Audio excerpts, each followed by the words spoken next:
do switch off your mobile phones before I begin. Good evening, ladies and gentlemen. I welcome you to this press briefing by Foreign Secretary Shri Vikram Mishri on the ongoing developments around Operation Sindoor. We are also joined by Colonel Sophia Qureshi and Wing Commander Vyomika Singh. With that, I hand over the floor to Foreign Secretary. Sir, over to you. Thank you Randeep. नमस्कार, good afternoon, आप सबका स्वागत है. और मैं सबसे पहले अनुरोध करूंगा कर्नल सोफिया कुरैशी से कि वो आपको आज तड़के सवेरे से हुई घटनाओं से अवगत कराएं. Colonel Qureshi. Thank you sir. नमस्कार. 8 से 9 मई 2025 की मध्य रात्रि को पाकिस्तानी सेना ने सैन्य बुनियादी ढांचे को निशाना बनाने के इरादे से पूरी पश्चिमी सेना पर भारतीय वायु क्षेत्र का कई बार उल्लंघन किया. यही नहीं बल्कि पाकिस्तानी सेना ने नियंत्रण रेखा पर भारी कैलिबर वाले हथियारों से गोलीबारी भी की. अंतर्राष्ट्रीय सीमा और नियंत्रण रेखा पर लेह से लेकर सरक्रीक तक 36 स्थानों पर 300 से 400 लगभग ड्रोनों का इस्तेमाल घुसपैठ का प्रयास करने के लिए किया गया. भारतीय सशस्त्र बलों ने काइनेटिक व नॉन काइनेटिक साधनों का उपयोग करके इनमें से कई ड्रोन्स को मार गिराया. इतने बड़े पैमाने पर हवाई घुसपैठों का संभावित उद्देश्य वायु रक्षा प्रणालियों का परीक्षण करना और खुफिया जानकारी इकट्ठा करना था. ड्रोन के मलबे की फोरेंसिक जांच की जा रही है.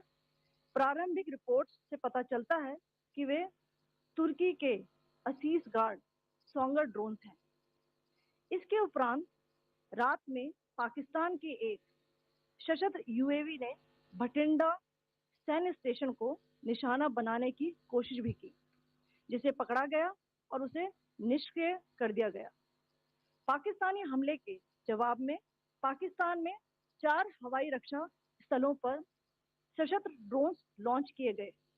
इनमें से एक ड्रोन एडी रडार को नष्ट करने में सक्षम रहा. पाकिस्तान ने जम्मू कश्मीर के तंगधार, उरी, पुंछ, मेंढर, राजौरी, अखनूर और उधमपुर में भारी कैलिबर आर्टिलरी गन और सशस्त्र ड्रोन्स का उपयोग करके नियंत्रण रेखा के पार गोलीबारी भी की, जिसके परिणाम स्वरूप भारतीय सेना के कुछ जवान हताहत हुए और घायल हुए. भारतीय जवाबी कार्रवाई में पाकिस्तानी सेना को भी बड़ा नुकसान पहुंचाया गया. इसके अलावा पाकिस्तान का गैर जिम्मेदाराना व्यवहार फिर से सामने आया. 7 मई 2025 को रात 8:30 बजे एक असफल अकारण ड्रोन और मिसाइल हमला करने के बावजूद पाकिस्तान ने अपना नागरिक हवाई क्षेत्र बंद नहीं किया. पाकिस्तान अपने नागरिक विमानों को ढाल के रूप में इस्तेमाल कर रहा है, जबकि उसे अच्छी तरह से पता है कि भारत पर उसके हमले से हवाई रक्षा की तीव्र प्रतिक्रिया होगी. यह भारत और पाकिस्तान के बीच अंतर्राष्ट्रीय सीमा के पास उड़ान भरने वाले अंतर्राष्ट्रीय उड़ानों सहित नागरिक विमानों के लिए सुरक्षित नहीं है. यहाँ स्क्रीन शॉट में पंजाब सेक्टर में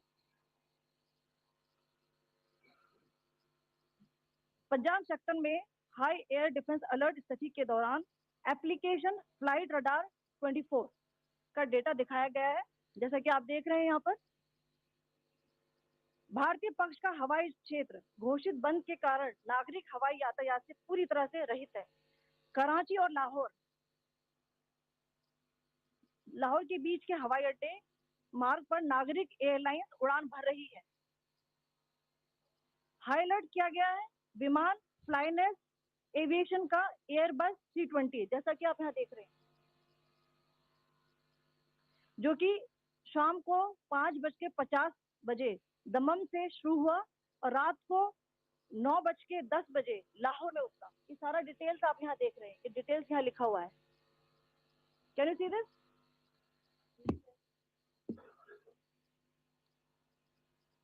भारतीय वायुसेना ने अपनी प्रतिक्रिया में काफी संयम दिखाया और इस प्रकार अंतर्राष्ट्रीय नागरिक विमान सेवा की सुरक्षा सुनिश्चित की. धन्यवाद. जय Hind.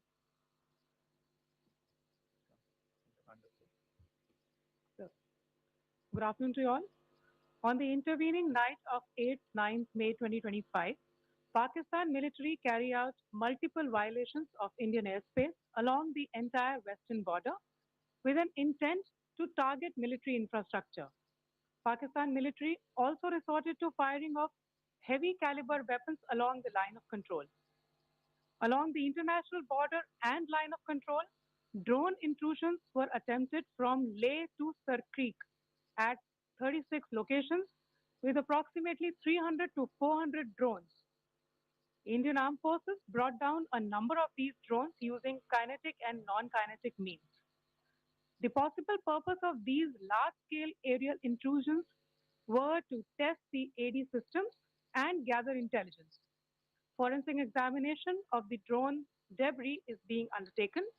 Preliminary reports suggest them to be of Aziz Guard Songa drone of Turkey. Later in the night, an armed UAV of Pakistan attempted to target Bhatinda military station, which was detected and neutralized. In response to the Pakistani attack, armed drones were launched at 4 air defense sites in Pakistan. One of the drones was able to destroy an AD radar. Pakistan also carried out artillery shelling across the line of control using heavy caliber artillery guns and armed drones at Kandhar, Uri, Poonch, Mendhar, Rajouri, Akhnur, and Udhampur in Jammu and Kashmir area, which resulted in some losses and injuries to Indian Army personnel. Pakistan Army also suffered major losses in Indian retaliatory fire. Additionally, Pakistan's irresponsible behavior again came to fore. Pakistan did not close its civil airspace despite it launching a failed unprovoked drone and missile attack on 7th May at 8:30 hours in the evening. Pakistan is using civil airliners as a shield, knowing fully well that its attack on India would elicit a swift air defense response. This is not safe for the unsuspecting civil airliners, including the international flights, which were flying near IB between India and Pakistan. The screenshot we just showed and we shall share with you, it shows the data of the application Flight Radar 24 during a high air defense alert situation in the Punjab sector. As you have seen, the airspace on the Indian side is absolutely devoid of civil air traffic due to our declared closure. However, there are civil airlines flying the air route between Karachi and Lahore. Amongst the other civil aircraft that you can see, we have highlighted an aircraft which is Airbus 320 of Flynas Aviation, which was originated from Dammam at 1750 hours and landed later at Lahore at 2110 hours in the night. Indian Air Force demonstrated considerable restraint in its response, thus ensuring safety of international civil carriers.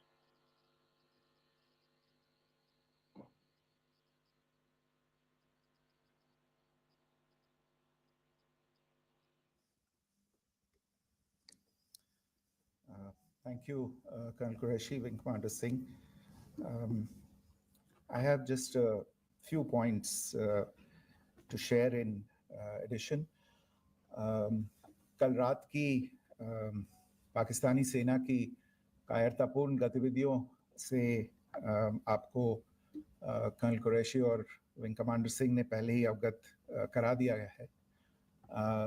These provocative and escalatory actions that were taken by Pakistan last night were targeted at Indian cities and civilian infrastructure, in addition to some military targets.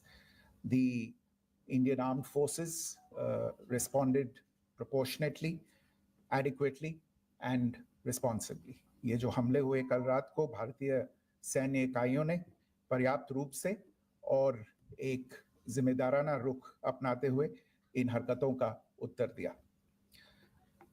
What I want to underline is that the official and blatantly farcical denial of these attacks that Pakistan carried out by the Pakistani state machinery is yet another example of their duplicity and the new depths that they are plumbing in their quest for disinformation. The other point in the same vein is Pakistani claims that they did not target or attack any religious places. You would recall that yesterday I shared with you an incident related to the attack on a Gurdwara in Punch. Instead of owning up to these attacks, Pakistan made the preposterous and outrageous claim that it was the Indian Armed Forces and the Indian Air Force that was targeting cities like Amritsar and trying to put the blame on Pakistan. This is nothing but a desperate attempt by Pakistan to disown its acts of aggression, but it is also true to type in its effort to deceive and mislead the world. It will not succeed. The Gurdwara in Punch in particular was attacked by Pakistan, and some local members of the Sikh community, including a Ragi of the Gurdwara, lost their lives in this incident, as I shared yesterday. TV पर आप इस हमले के चित्र देख सकते हैं. In addition, that we would attack our own cities is the kind of deranged fantasy that only the Pakistani state can come up with. Perhaps they do it because they are well versed in such action, as their history would show. The last point I wanted to make this evening is again this disinformation that is coming from Pakistan about India targeting the Nankana Sahib Gurdwara through a drone attack. This is again yet another blatant lie and part of Pakistan's disinformation campaign. As we saw in the Pahalgam attack, Pakistan is again trying desperately to impart a communal hue to the situation with an intention to create discord. Again, we are not surprised. India's steadfast unity in itself is a challenge to Pakistan. Let me stop there. I have time only for a few questions and be happy to try and answer them. First, I call Siddhant. Siddhant, please. Hi, sir. Siddhant from Beyond. So this is Siddhant, behind, please. The other Siddhant. Yes. Hi, sir. I'm Siddhant from CNN News 18. Sir, I only want to know from you the status of Kartarpur corridor. Is it open or not? You can. I think you're all aware of the situation along the entire India-Pakistan border and the areas around the line of control. In view of the existing security scenario, the services of the Kartarpur Sahib corridor have been suspended till further directions. We'll update you as and when there is a change in the situation. You have a question here, Richard? So, good evening, Rishabh from Times. Also, you spoke about religious places being hit in Jammu. There's another religious place which is Caroline Church that has been hit. What do you have to say about it? Yeah, actually, we do have some information about this extremely regrettable and condemnable incident during heavy shelling across the line of control in the early morning of 7th May. A shell fired from Pakistan landed just behind the Christ School run by the Carmelites of Mary Immaculate congregation in Punch. Tragically, the shell fired from Pakistan hit the home of 2 students of the Christ School. Both students unfortunately lost their lives and their parents were severely injured. Another Pakistani shell struck a Christian convent of nuns belonging to the congregation of the Mother of Carmel, damaging water tanks and destroying solar panel infrastructure. Several priests, nuns, school staff, and local residents took refuge in an underground hall beneath the Christ School during the shelling by Pakistan. The school happened to be closed at the time, fortunately. Otherwise, more losses would have occurred. Again, we have seen the Pakistani side targeting and shelling places of worship with a particular design. This includes gurdwaras, these convents and temples. This is a new law even for Pakistan.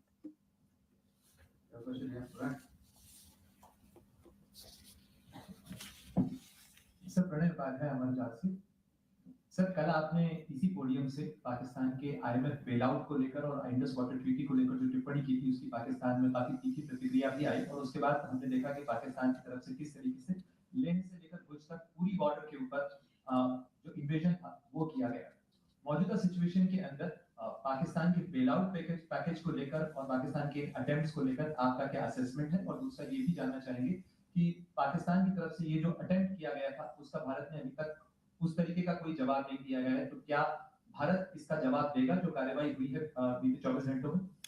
देखिए प्रणय, जहां तक Indus waters treaty का सवाल है, मैंने कल विस्तार से उसके बारे में इसकी चर्चा की है। Indus waters treaty is in abeyance and as such I have nothing further to add to the decision that was announced by the cabinet committee on security. जहां तक IMF bailout का सवाल है, आपको ज्ञान होगा कि IMF की आज मीटिंग हो रही है। हम वहां पे अपना पक्ष रखेंगे और जो हमारा मत है इन चीज़ों को लेके वहां पे साझा करेंगे दूसरे मेंबर्स के साथ। ये बोर्ड पे निर्भर है कि वहां पे क्या निर्णय होता है। और जहां तक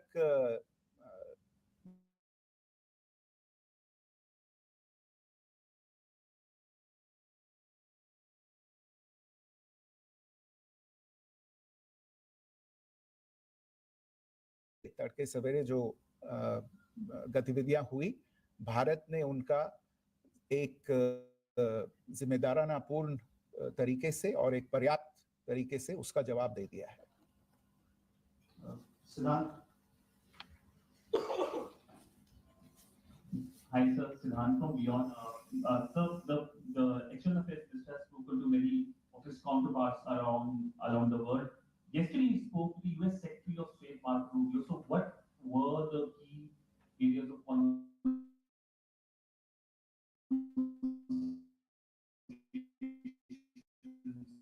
during that call? Yes, the minister had the focus of discussions was the terrorist attack in Pahalgam and the response that India mounted after that on the 7th of May. The Secretary of State shared his thoughts on these developments with the minister. The minister deeply appreciated the US's commitment to work with India in the fight against terrorism. And he also underlined the targeted measures that India had taken in connection with Op Sindoor. The minister also underlined that India would firmly counter any attempts at escalation from there. But in follow-up to that, as you are aware, there have been a number of other conversations. The minister had a conversation with the UK Foreign Secretary, David Lammy, today. There too, the discussion centered around countering terrorism, for which there must be zero tolerance.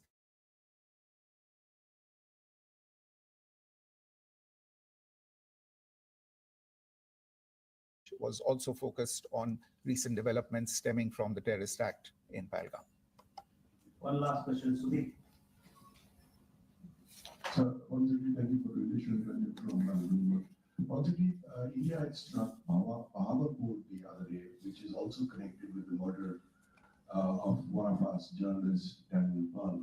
If you could give us an understanding of what exactly are the reports that you're getting. You're right. Bahawalpur is the headquarters of the Jaish-e-Mohammed terrorist group that is proscribed by the United Nations. Its leader, Maulana Masood Azhar, is a proscribed individual. It is, you brought up the connection with the tragic death or killing of Daniel Pearl of the Wall Street Journal. the Jaish-e-Mohammed was in some way directly or indirectly responsible for the death of Daniel Pearl. But the real connection is through Ahmad Omar Saeed Sheikh, the British Pakistani jihadi who was held in India, but was finally released in 2000, and he was the person who lured Daniel Pearl to his eventually leading to his murder. So these are all obviously connected figures, connected individuals, connected institutions, and the attack on Bahawalpur, on that facility of the Jaish-e-Mohammed in Bahawalpur is, I would imagine, a fitting part of this unfortunate incident. Thank you all. Thank you, sir. With that, we come to the closure of this press briefing. Thank you very much.